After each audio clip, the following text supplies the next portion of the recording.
E o gol? Não, filho. Ih, que é isso, goleirão? E lá vai o goleiro. Por que Olha é o isso, gol, goleirão? olha o gol. Que isso, goleirão? Eu não tô entendendo mais. Ó, vai tomar um carrinho. O gráfico me enganou.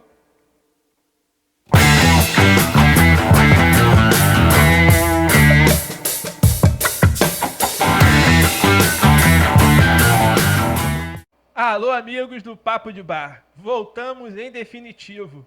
Hoje em campo, a seleção passarinho, que tá mais pra seleção não passarão. E no país do futebol, que também é o país da Covid, o que importa? Segundo os jogadores, o que importa é que nascemos torcedores. Se estamos morrendo e o motivo pelo qual estamos morrendo, é melhor deixar quieto, para não politizar a questão. Segundo os jogadores. Que o doutor Sócrates nos perdoe por esta esdrúxula seleção. Que Casão não se ofenda, mas o espírito revolucionário ficou retido lá na democracia corintiana.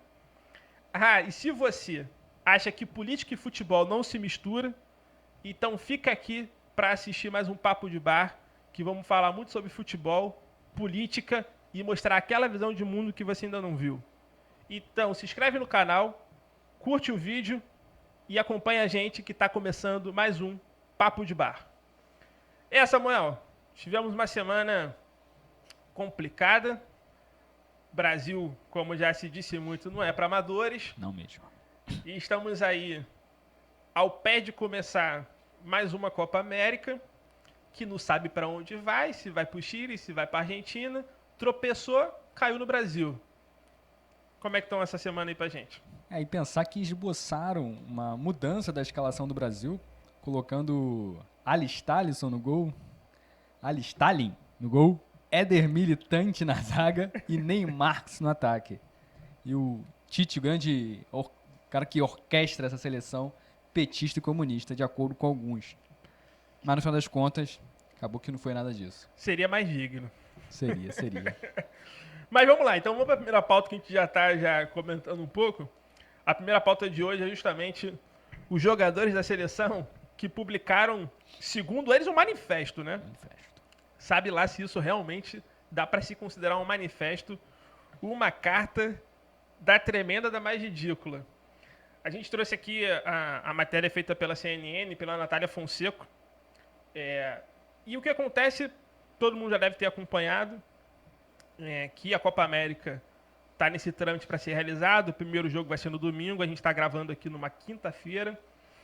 E tem o primeiro jogo da Copa América no domingo, que está previsto até então para acontecer no Brasil. Tem o julgamento acontecendo no STF. Ainda hoje. Modo virtual, não é isso, Samuel? Uhum. No modo virtual, que vai até meia-noite de hoje, né? Isso. Todos os votos precisam ser concedidos. A grande questão, para mim, Samuel, e eu vou começar a levantar alguns pontos aqui pra gente, eu queria fazer uma crítica ao Ministério da Saúde, já não é por menos, não é de hoje essa crítica, né? Que segundo o nosso atual ministro da Saúde, o Queiroga, segundo ele, não tem problema até a Copa América, basta seguir os protocolos sanitários, que tá tudo bem, tá tudo seguro. Mas, ô ministro, a questão não é a segurança sanitária apenas. Não é sensato. Não é sensível. A gente tem quase 500 mil mortes. Isso significa 10 estádios lotados. Não é minimamente sensível com as nossas vítimas, com os nossos parentes. E aí, simplesmente, vamos fingir que nada está acontecendo e toca o barco do futebol. Vamos receber mais de 600 pessoas que vêm de diversas partes do mundo e vamos tocar esse futebol aí. Então, eu acho que eu esperava um lapso de humanidade dos jogadores e do técnico de Tite, como um grande líder, como sempre foi. O Tite teve um trabalho impressionante no Corinthians. Foi campeão mundial e é admirável todo o trabalho que ele realizou de liderança e de coordenação daquele time. Mas, nesse momento político e social do país sensível, nós temos um Tite, não temos um João Saldanha. E eu quero contar um pouco depois dessa história aqui. Samuel, o que você me diz de tudo isso que você está vendo da seleção? E vamos relembrar outros tempos também de seleção brasileira aqui. Vamos sim, vamos sim. É tudo muito confuso como as coisas aconteceram, né? Porque no primeiro momento esboçou-se uma reação da seleção brasileira contra a Copa América a ser realizada no Brasil. E é realizado no Brasil porque, como você disse, outros países desistiram. A Argentina, que tem algo em torno de 73 mil mortos, desistiu porque achou que a Covid estava em níveis alarmantes na Argentina. E quando chega no Brasil, num número mais que 4 vezes pior que isso, Bolsonaro acha que está tudo bem. E se pauta em competições que prosseguem. A gente tem o Brasileirão acontecendo, a gente tem a Libertadores acontecendo. E na própria entrevista dele ele afirma isso. A Libertadores está acontecendo, por que a gente não pode ter a Copa América? A questão é que a Libertadores e esses campeonatos regionais são muito mais controlados. E mesmo, ainda assim são perigosos. Mas numa Copa América, a gente vai receber dezenas de delegações. E como você disse, gente do mundo todo. Então, a situação que já está caótica só tende a piorar. Não tem... E eu acho que tem uma coisa também, né, Samuel? Eu acho que um evento internacional, ele sempre traz em sua já tradição um clima de festa, um clima de confraternização, de relação entre países, de diplomacia. Então esses eventos internacionais traz para o povo, seja o povo anfitrião, mas os outros povos participantes, uma harmonia, né? Sim. Um clima de festa e de comemoração. E não é o momento, não é o momento para isso.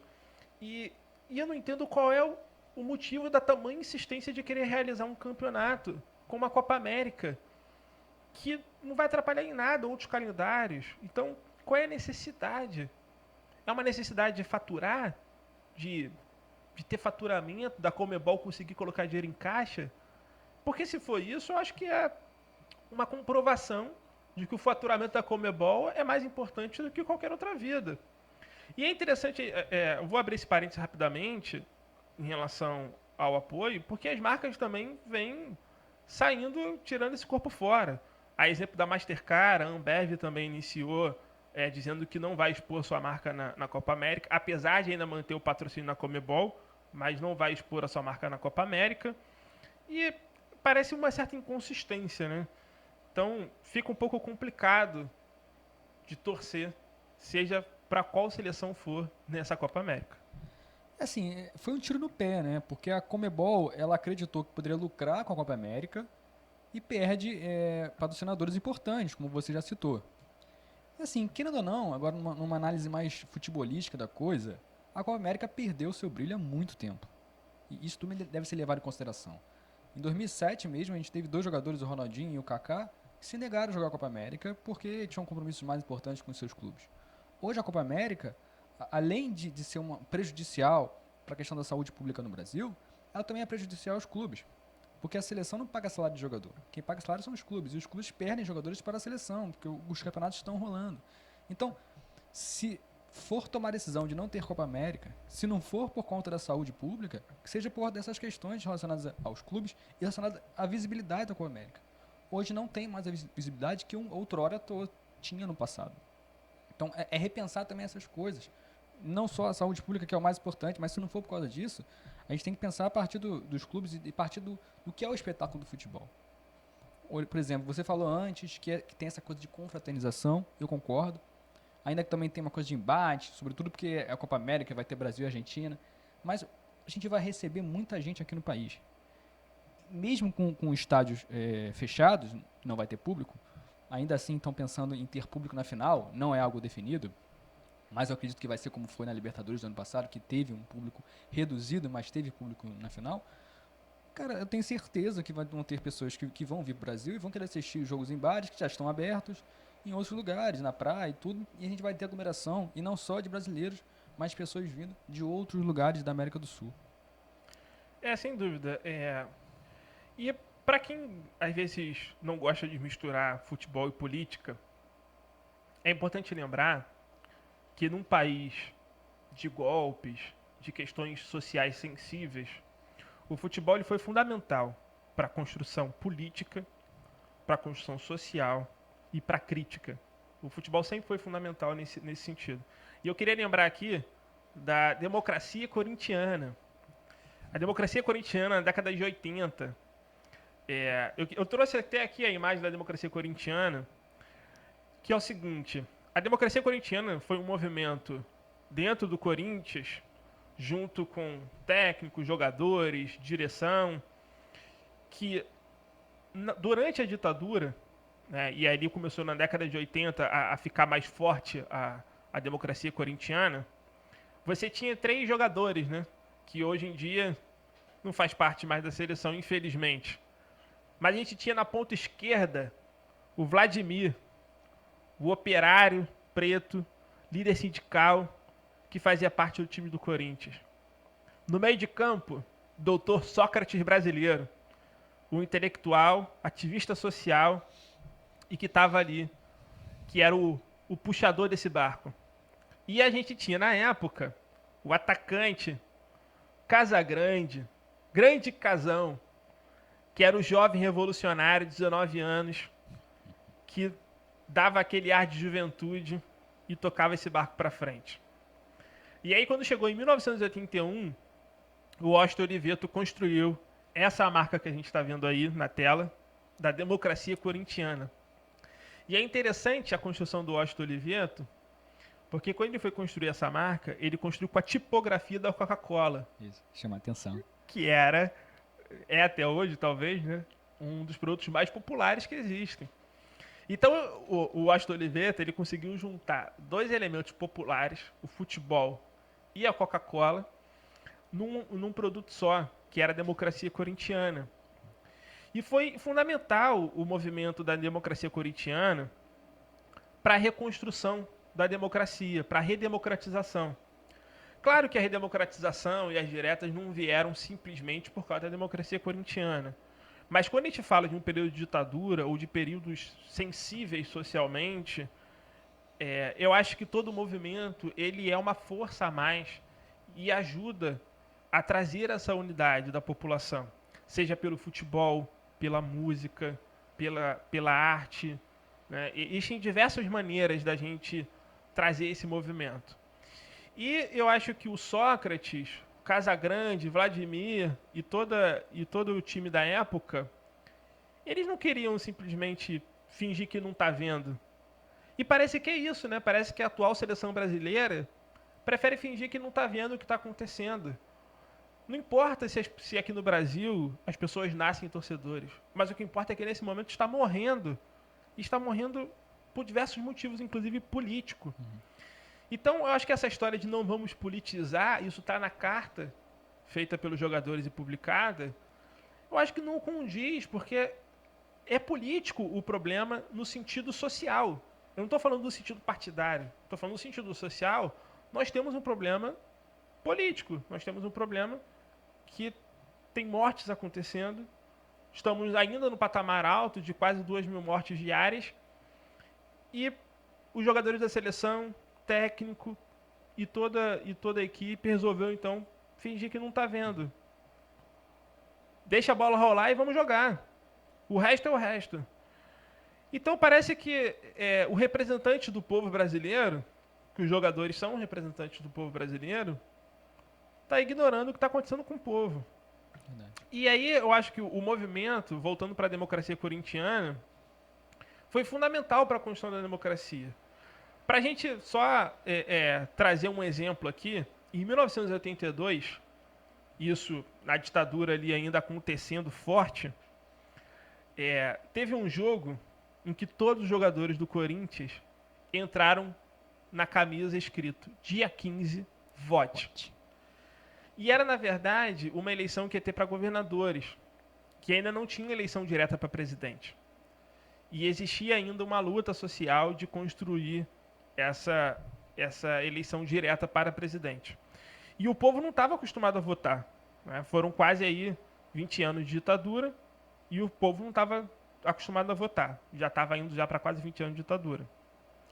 O que aconteceu é que eles entraram em campo, todos os jogadores com dia 15, vote. E a Solange Maria Teixeira Hernandes, diretora do DCDP, que era o órgão de censura da época, ligou para o presidente do Corinthians, mandando retirar a escrita da camisa. O que aconteceu? No ano seguinte, no Campeonato Paulista, em 1983, o time do Corinthians entra com a faixa. Só para abrir um parênteses aqui.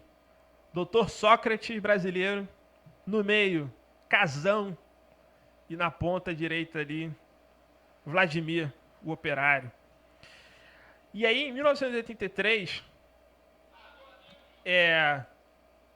o time do Corinthians entrou em campo com a faixa ganhar ou perder, mas sempre com democracia. Então era um time que estava ali engajado e diversos outros jogadores preocupados com a causa social, preocupados com o povo brasileiro, do qual eles representam. E em 1984, o jovem deputado Dante de Oliveira cria a emenda parlamentar das diretas. E o que acontece é, naquele momento, o Sócrates ele tinha um convite da Fiorentina para poder ir para a Itália.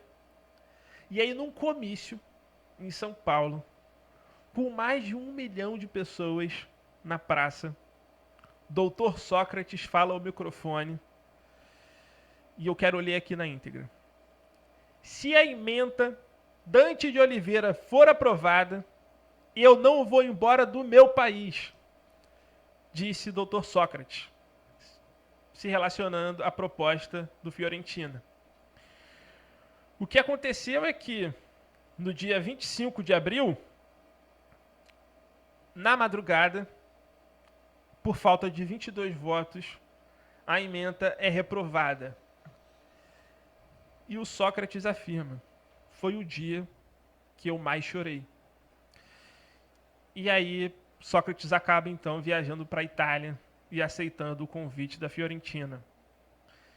Então, foi toda uma mobilização que teve na época, né, Samuel? Do futebol em torno da política e de trazer a democracia para o povo brasileiro e de afastar a repressão.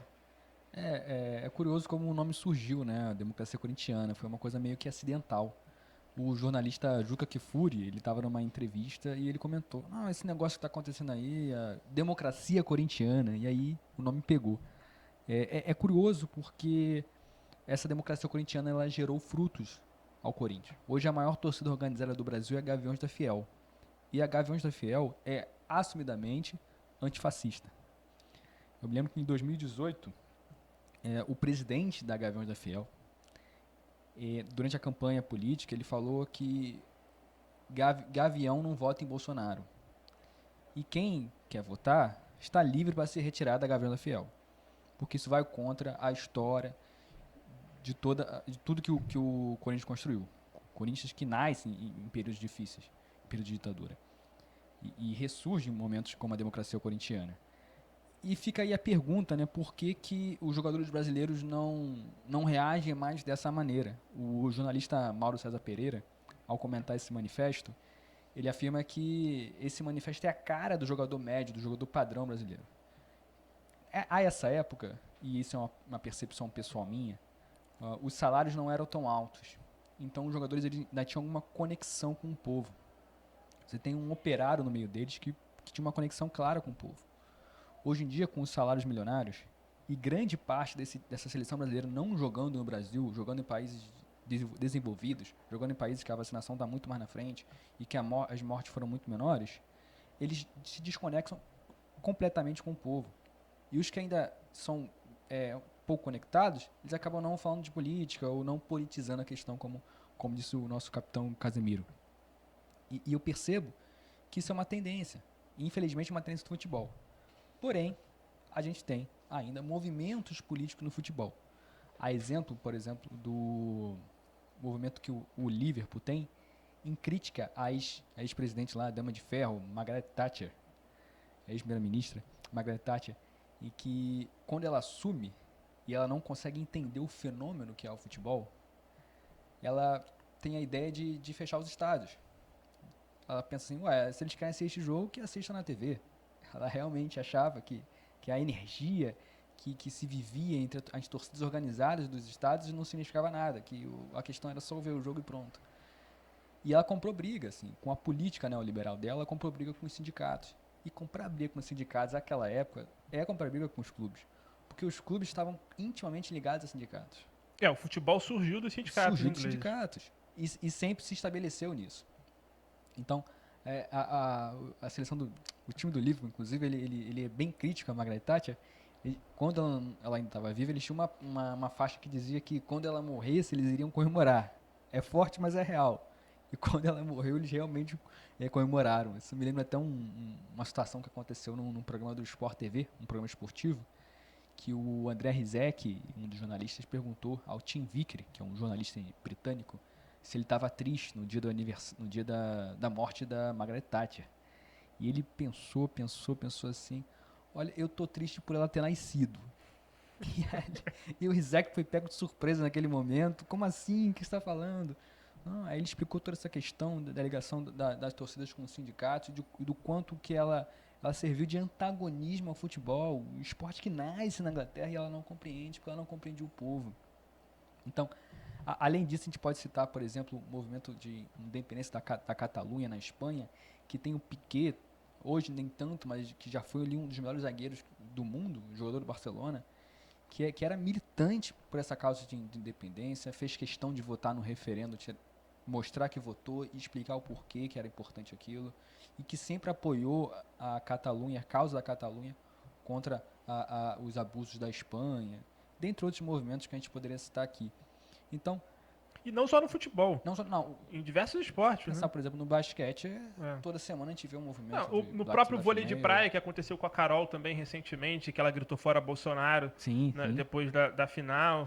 E aí tentaram colocar uma penalização contra a Carol e ela tá aí também super engajada e tá atenta ao que está acontecendo com o povo brasileiro e é participativa. Eu acho que a grande questão, Samuel, é essa alienação. Né? A definição de alienação de Marx é justamente quando você simplesmente está direcionado e vive em função daquela força de trabalho de apenas viver em função daquilo e fazer só aquilo. Parece que os jogadores estão alienados, estão voltados unicamente para o futebol e esquecem a sua ferramenta de arte, a sua ferramenta de comunicação social e de fazer essa interação com o povo brasileiro. Então é um momento de alienação, onde diversos setores da sociedade preferem se alienar e ignorar o cenário, ignorar o que está acontecendo, para ficar só direcionado para a sua visão ali e para a sua força de trabalho. E esquecer da educação, esquecer de outros fatores. Né? Posso lembrar mais um ponto aqui da seleção brasileira? Siga. A gente teve em 1970 também o técnico João Saldanha, declarado comunista, e que durante o governo Médici ele comandava a seleção brasileira. Então já estamos falando já depois do ato de 68, já estamos falando já no auge da ditadura e da repressão. O João Saldanha deu uma entrevista e falou da seguinte forma: nem eu escalo o ministério e nem o presidente escala o time. Por que ele estava falando isso? Porque o Médici queria o Dadá no jogo. Né? E é impressionante, o Saldanha não abriu mão da sua posição social, da sua luta política, e se posicionou. Acabou que para a Copa de 70 há uma controvérsia o porquê que o Saldanha foi retirado da seleção e o Zagallo, que monta a seleção e vai para o México e ganha invicto, mas o Saldanha estava com a seleção, ganhou as eliminatórias, foi invicto nas 6 partidas das eliminatórias também com a seleção brasileira, e que tinha as feras do Saldanha: Carlos Alberto Torres, Gerson, Jairzinho, Pelé e Tostão. Eram as feras do Saldanha, que foram invictos também nas eliminatórias. E aí já no México, ele deu uma entrevista para Le Monde e ele disse o seguinte: naquela época, em 1970, ele disse que o Brasil tinha 3 mil presos políticos, 300 torturados e não sei quantos mortos. Então é não ignorar. a situação social e está preocupado com a situação do seu povo. Então é só para ver que ao longo da história, como o futebol nasce do sindicato inglês, né, do sindicalismo, ele nasce com um povo e parece que ele foi sequestrado. Foi, parece que com muita coisa a elite sequestra e toma para si. E aí o esporte ou a ação é mais aceita. Fazendo um paralelo com o que você disse na intervenção do Médici no futebol, há rumores, e eu quero deixar muito claro que é um rumor, de que o Bolsonaro queria intervir para tirar Tite da seleção. E o Caboclo, o então dirigente, tinha prometido que trocaria o Tite pelo Renato Gaúcho. Se verdadeiro, isso fere claramente o estatuto da FIFA, em seus artigos 14 e 19, que afirma que não pode haver jogo de interesses na formação desportiva da seleção brasileira, da seleção vigente, e que os dirigentes devem permanecer neutro com relação à política. Uma das penalidades é a multa, mas outra penalidade muito pior é suspensão de campeonatos oficiais. Se isso acontecesse, se isso fosse provado, o Brasil poderia ficar de fora da Copa do Mundo. Seria a primeira Copa do Mundo que o Brasil ficaria de fora. Mas eu imagino que esse fiasco o Bolsonaro não aceitaria. Enfim, a intervenção que a gente teve foi na ditadura. E a possibilidade de uma intervenção agora, com esse governo. É justamente, eu acho que... E aí vem a questão da alienação. Né? Então a gente está numa situação de uma seleção alienada, que não reage à situação, pelo contrário, parece complacente com o que está acontecendo. E como representante do povo brasileiro, a gente esperava o mínimo de um lapso de humanidade da seleção. Era o mínimo. E Casagrande, você deu uma declaração que você se achou inocente, não, qual foi a palavra que ele usou? Ingênuo. Né? O Casagrande se disse ingênuo por acreditar que a seleção brasileira não jogaria a Copa América. Casagrande, eu tô com você. Eu também acreditava isso. Porque é só ter um mínimo de lapso de humanidade que tá nítido que não é para participar de uma situação dessa. Eu tô contigo, Casão. Tô contigo que realmente eu também acreditava nisso. E infelizmente não foi o caso. A gente falou da democracia corintiana aqui rapidamente, Samuel. Eu só queria dizer antes que tem um documentário, Democracia em Preto e Branco, do diretor Pedro Asbeg. Então, quem quer saber mais sobre a democracia corintiana, assista o documentário Democracia em Preto e Branco, que tem todos os detalhes sobre essa história e muito bem feito pela direção do Pedro. Assim, eu confesso que eu era mais cético quando saiu a notícia de que a seleção provavelmente boicotaria a Copa América. Eu demorei para acreditar nessa possibilidade. Porque mesmo, cara? Eu acreditei. A mesma seleção, essa que está a base da seleção, que não mudou muito nos últimos anos, em 2019 jogou a Copa América. E quem estava lá recebendo a premiação, sem ter entrado em campo uma vez, era o presidente Bolsonaro. E os jogadores não me pareciam estar constrangidos com a presença dele. Ao contrário, você tem ali o Daniel Alves, que é um fiel apoiador dele e outros jogadores. Então, assim, eu achava curioso que eles hoje tomassem essa atitude. Torcia para isso. Porque o meu ceticismo me leva a ter pouca esperança nas coisas. Torci, quis ter esperança.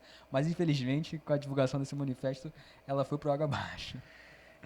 Eu confesso que, talvez de forma inocente mesmo, ingênua, a gente acreditou, assim, eu acreditei que realmente a seleção não fosse jogar e esperava realmente uma certa reação. Mas isso rapidamente foi por água abaixo, infelizmente, e segundo eles, porque é engraçado, Samuel, porque quem lê a carta na íntegra, que é uma carta pequena, só fala de futebol, não vamos politizar. Em nenhum momento faz uma lembrança das famílias, do cenário social que está acontecendo. É extremamente absurdo. Então, é ignorar a realidade e o cenário brasileiro. Eu acho que isso é mais grave do que qualquer outra coisa, sabe? Porque se no final das contas os jogadores resolvem jogar a Copa América, mas se fizesse um pronunciamento lamentando o que aconteceu, o que vem acontecendo e dizendo que considera importante o jogo da Copa América, e aí defendia a posição, não tem problema nenhum. Defenda a sua posição, mas não vamos ignorar o que está acontecendo e fingir que nada acontece. Eu acho que essa é a parte mais grave. É ignorar o povo brasileiro, que são os maiores torcedores, que são representantes do povo. É uma carta que não diz nada. É uma carta que não manifesta nenhuma posição. É uma carta, um ode a ficar em cima do muro. Há um discurso ensaboado, há um discurso que não tem nenhuma direção. E assim, é curioso, porque desde o início o Casemiro deu entrevista falando que a gente já sabia qual era o posicionamento deles, aí o jornalista, não sei, qual é o posicionamento? Ah, não, todo mundo já sabe, me explica, Casemiro, porque até hoje eu não sei o seu posicionamento, mesmo depois dessa carta. Não, de fato é complicado, e eu acho que essa é a importância do esporte também, né? Eu acho que o esporte ele tem uma interação com a população educativa, né? E felizmente a gente tem outros bons exemplos, como a Carol, no atual esporte brasileiro. Mas eu acho que a atual seleção brasileira de futebol precisa respeitar a história do futebol brasileiro, precisa respeitar figuras como Sócrates brasileiro, como Vladimir, Casão, João Saldanha e tantos outros que sempre tiveram preocupação com o nosso povo, porque são representantes legítimos do povo brasileiro. Então acho que a gente está aqui hoje também para lembrar a democracia corintiana, com todo o respeito que eu tenho ao Corinthians, com todo o respeito que eu tenho a toda essa geração corintiana e ao nosso grande Casão que está aí hoje, que representa essa história, aquele jovem de 19 anos na década de 80. Samuel, vamos para a próxima pauta? Vamos para a próxima. Então vamos para a próxima pauta, porque a vida anda, só que é o seguinte, tá ficando caro andar. Tá caro, tá caríssimo. Esse que é o problema. O aumento da passagem de trem. Aonde vamos parar, meu povo? O que eu queria dizer é o seguinte, trouxemos aqui uma matéria do Extra. A Supervia vai anunciar o aumento da tarifa para R$ 5,90. Segundo a reportagem, o governo segue em negociações. Segundo a Supervia, já foram mais de 100 dias de tentativas ali de negociações com o governo, sem nenhum sucesso. Eu só queria lembrar aqui que no início do ano, em fevereiro, a passagem estava R$ 4,70 em janeiro e no início de fevereiro passou para R$ 5,00. E agora, que está R$ 5,00, vai passar para R$ 5,90. Ou seja, menos de 6 meses depois. Isso significa um aumento acumulado de 25,5% de janeiro ao próximo aumento, se chegar a 5,90. É só para citar um pequeno detalhe, que segundo o contrato da Supervia, que é uma concessão, o preço da passagem é fixada pelo GPM.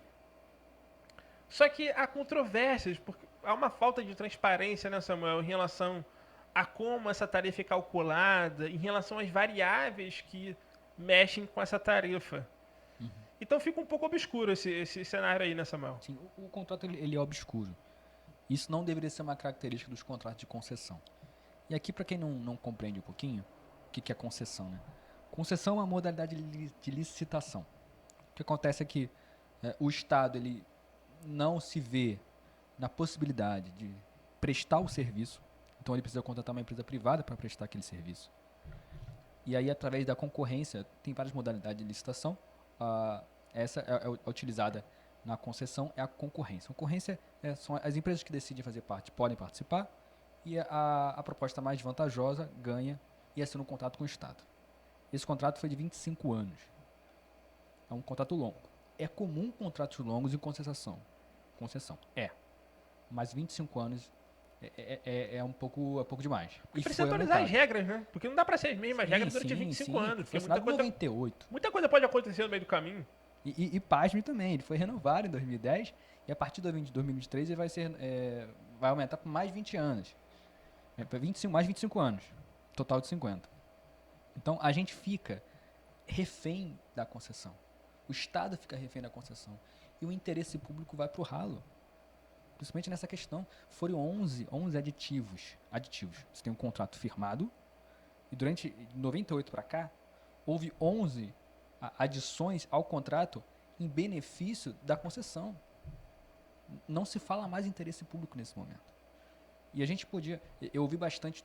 e aí, o que a gente pode fazer com relação a isso? É um contrato, o Estado não pode simplesmente rasgar o contrato e evitar. Mas eu também não vejo nenhum movimento do Estado contra a concessão da Supervia. Não vejo eles desinteressados em não manter a concessão. E aqui eu não estou nem falando para tomar de volta para si, para o Estado, ou licitar.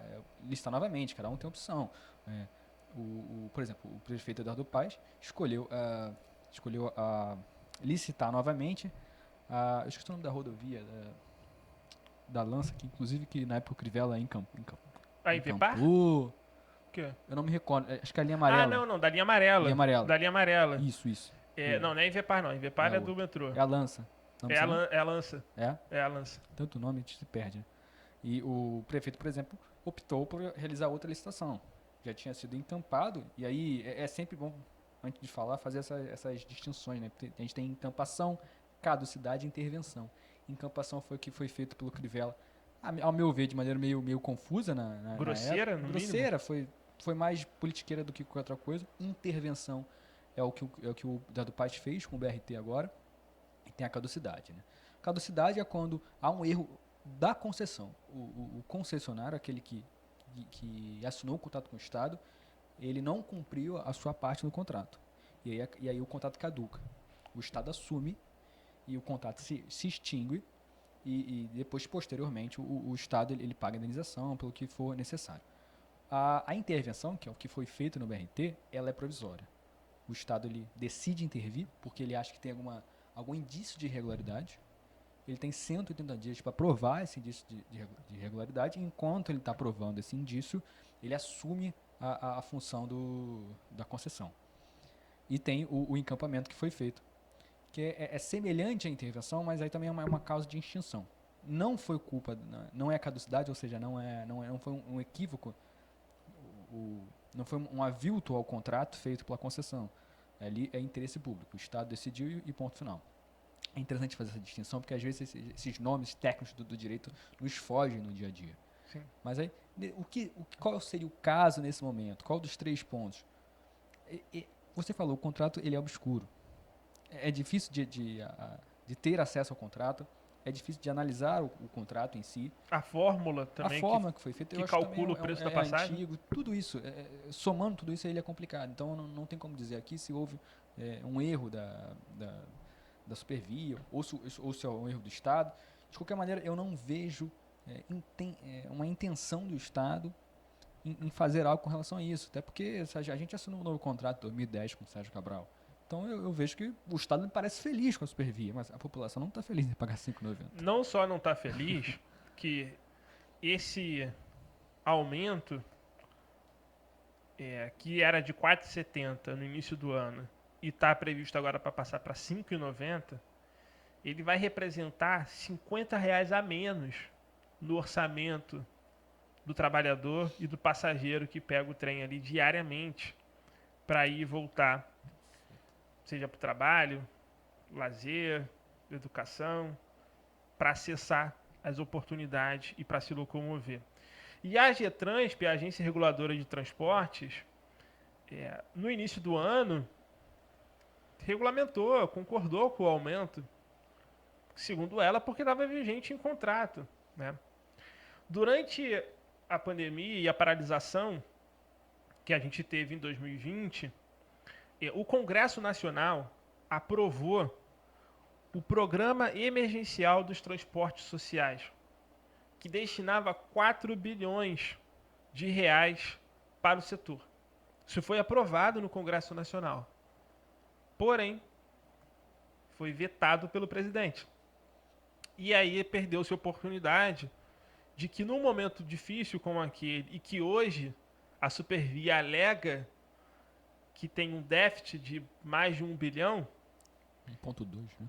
e que talvez decrete falência, é isso, Samuel? Recuperação judicial. Recuperação judicial.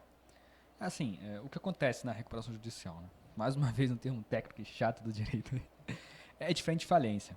Porque o que acontece? Na recuperação judicial, se entende que aquela empresa ela tem uma função social a cumprir. E aí seria ruim que ela falisse. Muito por conta dos seus credores, mas muito mais por conta da ação que ela realiza, da prestação de serviço que ela faz. Então, na recuperação judicial, a empresa ela cria um plano de recuperação, de como ela vai pagar os credores, e se for pagar tudo, se for parcelar a dívida, e do que ela vai fazer, se ela vai mudar diretor aqui, se ela mudar a estratégia, todas as mudanças que ela for realizar tem que estar nesse plano.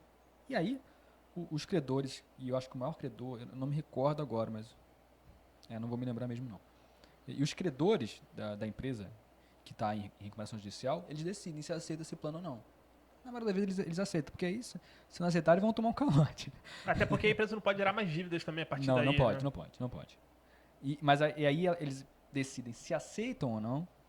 E ok, aceitando, vamos um plano de recuperação judicial. Nem que seja por falta de opção, né? Geralmente é por falta de opção mesmo. É o Pois jeito é. de receber dinheiro. Se falir, entra na fila para receber, credor. Entra na fila. E a fila geralmente é grande. E é grande. E tem que cumprir. Se não cumprir o plano que eles mesmos estabeleceram, falência. Então, é a última estratégia, mas é uma estratégia muito usada pelas empresas ultimamente, ainda mais nesse período de crise que a gente vive. E, enfim, vamos ver o que vai dar esse processo, né? O que eu acho impressionante, vamos colocar uma reflexão aqui. Como é que um transporte como esse do trem, que transporta milhões de passageiros diariamente, e que é uma concessão, que foram estabelecidas as regras, que é sabido os custos de operação, só que é difícil da gente saber como eles precificam o preço da passagem, porque não tem transparência, e a empresa, a concessionária, ainda quer decretar recuperação judicial, prejuízo. Eu tenho dúvidas se realmente esse prejuízo existe, mas é complicado de saber porque a gente não tem os custos dessa operação, a gente não tem a ordem de faturamento, e tem uma reflexão que a gente tem que trazer aqui também, da onde vem o dinheiro que sustenta essa operação.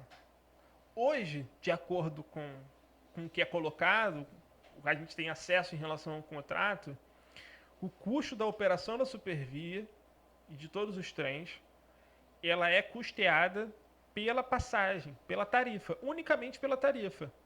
Então, o somatório das tarifas tem que dar o custo da operação. Só que isso não é verdade, porque tem publicidade e tem que se buscar outros meios também de financiamento da operação. Não dá para unicamente a tarifa que é paga pelo trabalhador custear toda uma estrutura de transporte. Tem um cachorro animado aí. Daqui eu tô ouvindo, hein? Cara, cadê o doutor Doliro pra traduzir o que ele tá falando? Tá revoltado aí com o aumento da passagem de trem. Ô, produção. Mas vamos nessa. Então é um pouco complicado porque como é que essa operação é custeada? Para onde vai o dinheiro da publicidade? O que acontece? E será que não tem outras formas da gente investir, como é feito na energia, investir em pesquisa e desenvolvimento para tornar essa operação menos custosa, para tornar mais eficiente e aí inclusive conseguir na ponta diminuir o custo da tarifa? Mas é o que você falou, assim, existe um objetivo no contrato de função social do transporte, né? A concessionária tem uma função social, mas que não atende em nada os interesses da população. Não. Em nada. Não tem. E por que tão obscuro, né? Por que a nossa lei de transparência não vigora nesse momento? Foi um esforço enorme para fazer com que a gente tivesse uma lei de transparência, modelo como a gente tem hoje em dia. Por que esses números, por que as explicações, tu falou do o valor da passagem, por que isso não é claro para a população mais humilde, as pessoas que realmente pegam o transporte público, que estão dia a dia ali no trem? Por quê? Por que eles... E por que as custas da dívida que a Supervia tem é colocada nas costas dos trabalhadores? Por que eles repassam essa dívida? Por que não não assumirem em si. E é o que você falou, eles tiveram, quando eles assinaram o contrato, por 25 anos, eles tinham em mente os gastos, previsão de gastos. É um contrato longo. E a projeção, né? Eles tinham projeção, eles sabiam o quanto ia gastar, o quanto ia lucrar, pelo menos por alto. O que aconteceu, onde descaminhou os trilhos da Supervia, para eles chegarem nesse momento com uma dívida enorme e querendo repassar a dívida para as pessoas, para aqueles que utilizam do serviço. Já começou descarrilhado, né? Porque de interesse social eu não vejo nada nessa questão. Eu acho que os interesses são outros e tá mais para privados e individuais. Mas eu acho que se tivesse interesse social, jamais teria um aumento nesse momento em que há uma queda da renda média da população trabalhadora e que há um problema, é recorde de desemprego no país e na história. A gente está com um problema seríssimo de empregos formais. Durante o governo Temer foi a primeira vez na história que a gente teve mais emprego informal do que emprego formal. E isso traz um problema muito sério para a dinâmica social do país, porque você tem perda de direitos, você tem perdas de dinheiro para o INSS, da aposentadoria. Então, quando o emprego informal é maior do que o emprego formal e ele vem aumentando, isso é um problema em grande escala, na verdade. É um problema que começa com o trabalhador que perde o acesso a alguns direitos, mas também é um problema econômico do país, inclusive para o INSS, para poder sustentar a aposentadoria. Então, assim, o que a gente pede aqui é que precisa haver uma discussão mais ampla e aberta em relação ao custo do transporte. A gente quer mais transparência na fórmula de cálculo. A gente quer mais transparência no custo da operação e uma retomada imediata do que foi aprovado pelo Congresso Nacional, o Programa Emergencial dos Transportes Sociais. E aí sim, isso é de interesse social. E aí sim a gente vai demonstrar como uma operação tem um interesse social. Nós vamos ficar de olho nesse aumento de transportes. Se for necessário, a gente vai voltar aqui para discutir esse assunto e vamos iniciar e vamos dar continuidade a essa reflexão. Certo, Samuel? Isso aí. Seguir fiscalizando. É isso aí. Esse é o nosso papel, esse é o papel da população. Vamos fiscalizar e vamos discutir muito esse assunto. Vamos para a nossa indicação? Para o nosso próximo quadro? Hoje eu começo por você, meu camarada. Então vamos nessa. Então vamos para a indicação que eu trouxe aqui. Vamos colocar aqui na frente. Deixa eu pegar aqui. A indicação de hoje, tira a caneca aí, ó. «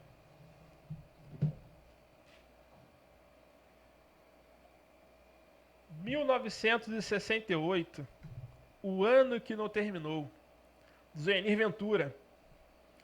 Eu acho que é fundamental, já que a gente falou tanto aqui da democracia corintiana, a gente falou tanto aqui do momento sensível e de ameaça à democracia que a gente vem vivendo.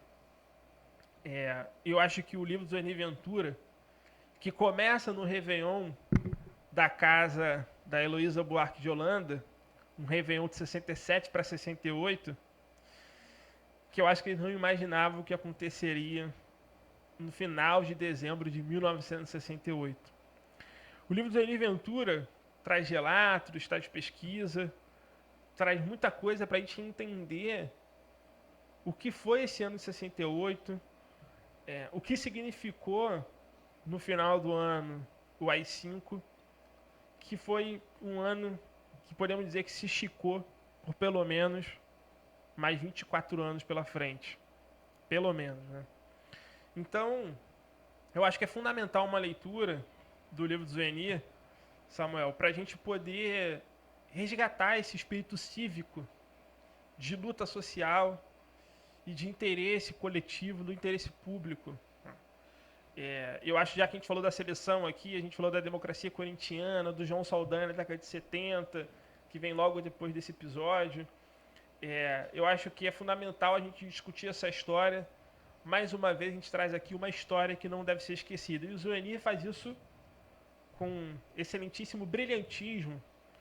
A sua escrita, a sua didática, os relatos, os momentos da história que ele conta ali das conversas, e tudo o que aconteceu no ano de 1968. Então vale a pena conferir. Zuenir Ventura, 1968, o ano que não acabou. Beleza, ótima indicação, camarada. Bom, a minha indicação... vocês já perceberam que eu gosto muito de livro introdutório, né? Esse é um livro de introdução à economia, de maneira muito, muito didática. E por que eu gosto de livro introdutório? Eu gosto desse caráter interdisciplinar que a gente tem dentro de si. De valendo temas que parecem ser distintos e uma hora a gente vai linkando eles e passa a ter um conhecimento muito mais abrangente. Então esse livro aqui, ele é escrito por um economista sensação. Não me atrevo a falar o nome dele, eu sou sul-coreano aqui, porque eu sei que eu vou errar. Se quer tentar, fica à vontade. Eu deixo com você. Ha-Jun Cheng. Sul-coreanos me perdoem se eu falei alguma coisa errada. Enfim, esse livro, esse autor, ele foi consultor de muitos países ali chamados os tigres asiáticos. E ele tem toda essa postura acadêmica de criar livros acadêmicos, mas também de trazer para fora da academia os assuntos de economia que nos são muito, muito distantes. A gente só vê os economistas falando, a gente fica vendo o Paulo Guedes todo dia falar algum tema, algum atributo, uma característica que a gente não conhece da economia. E aqui eu acho que ele vai dar um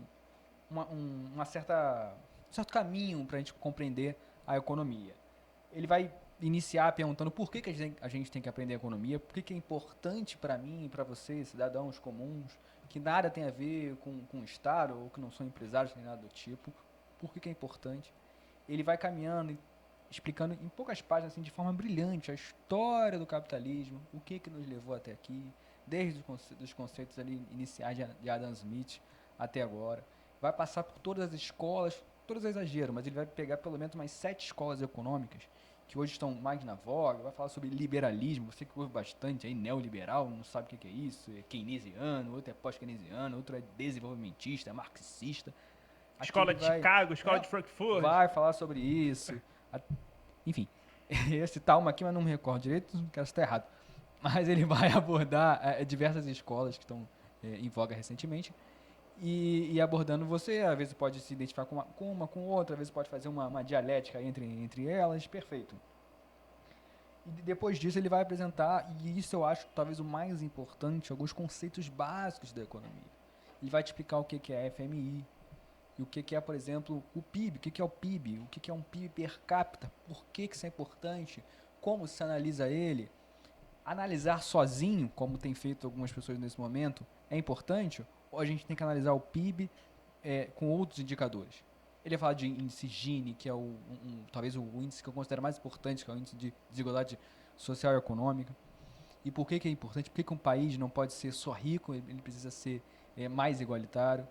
Enfim, ele vai abordar essas questões. Não é um livro pequeno, mas é um livro que dá muito gosto de ler. Eu acho que a didática desse autor é brilhante. Por mais livros assim, que pegam temas técnicos e difíceis, mas que transformam num livro que pode ser lido por qualquer pessoa do grande público. Importante lembrar que economia não é uma ciência exata, é uma ciência social. E por isso, índice Gini e todos esses índices que também misturam economia com outras questões sociais para medir a nossa realidade e a gente entender. É uma pena que a gente não teve o censo em 2020, que nos ajuda muito a entender a realidade social e econômica do país. Muito bem lembrado. Mas eu acho que é uma ótima indicação para que a gente consiga cada vez mais entender essas pautas. Bem, chegamos ao fim com um pouquinho de jogo, futebol, videogame. Chegamos ao fim de mais um Papo de Bar.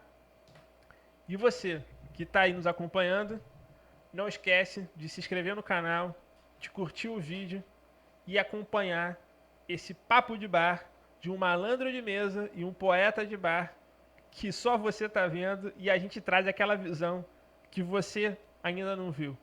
Então acompanha a gente aqui no canal e espera aí que em breve vai ter mais um Papo de Bar com muita política, questões sociais, reflexão, filosofia, sociologia e tudo que tiver direito. Então comenta no vídeo, faz a sua crítica, deixa seu comentário, traz pautas aqui que a gente discute com você. Valeu? Vamos nessa e muito obrigado, Samuel. Valeu, Ricardo. Obrigado pelo esse convite perpétuo de estar aqui com você nessa mesa. Integrante da mesa aí, como sempre. Vamos nessa e vamos pra mais uma semana. Torce pro Brasil não, hein? Que isso. Deixa pra lá, pô. Deixa a seleção brasileira pra lá. Vamos esperar só a Copa do Mundo mesmo. Não passarão, hein? Valeu. Valeu, galera.